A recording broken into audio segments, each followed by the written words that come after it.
And so then the last thing that we're going to be talking about on February 11th, this Thursday, we're hosting a conference call to answer a question that about 100 sisters on our Facebook page had. And there was a sister who the father of her son had told the boy that he was coming over.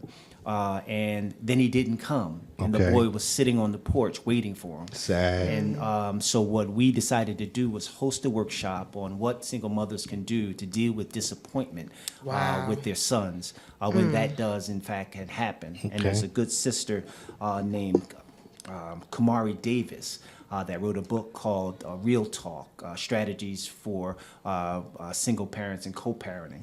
We're going to be pushing her material, and she's going to be the guest speaker to answer some of those questions about real strategies that sisters can use in dealing with the anger that they feel, but also with the disappointment and not making it worse. A lot of times a sister might say something like, well, you know your father wasn't such and such. And then it puts something in his mind, in her son's mind, and it just kind of throws dirt on the game. I know we're talking about boys, but I remember my grandmother. Thank God for grandmothers. Mm-hmm. My mother was 16 when she had me, and she had no filter. She was 16. Mm-hmm. So when my father would disappoint me, she would say exactly that. I don't know why you waiting for him, and he wasn't gonna come, and he ain't never gonna come, blah blah blah. My grandmother never said nothing negative about my father. She would only speak to him like the young man that she met. That she wouldn't go any further than that. Mm-hmm. She met him. He was well dressed. He was a country boy, well mannered, well groomed, and that's the furthest she would go. And whenever I would say, "Oh, I miss my father," she would say, he was a good man, well mannered and well spoken. So I thank God for that because she kept that in my head, and it kind of overshadowed.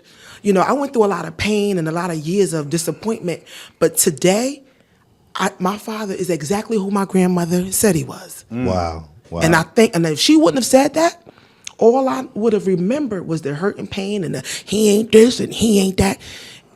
Because some of us, we come from generations to generations, but my grandmother was wise enough to plant a different type of seed. So that's a great topic. Yeah, definitely. I know David and I really appreciate sisters like you that kind of join the conversation because David and I come from a male perspective. Mm-hmm. We can't understand the pain, the frustration, the hurt, the anger, the disappointment, the embarrassment that a sister may feel like a sister would feel it. Mm-hmm. And so that's why we invite sisters like Kumari to come out and be guest speakers. And we play our role, we do our part to kind of make things happen. But we're really trying to push this resource because we've got to strengthen our families. Definitely. Our families are the backbone of our community, and our back is broke. Right.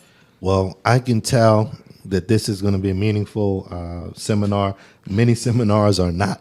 You go to them and it's just it's fluff, and you're not better off after the 2 hours that you spent at certain seminars. This one, I can tell that folks are going to be better off, and I'm going to make it my business to attend as well. Me too. And we hope that you do as well. So share the information. Go to our Facebook page, nab the flyer from the Urban Renaissance Arts and Entertainment Group, and share it with your circle as well. Matt is not leaving. We are going to take a quick break. And we'll be right back with more of the Urban Renaissance Internet Radio Show.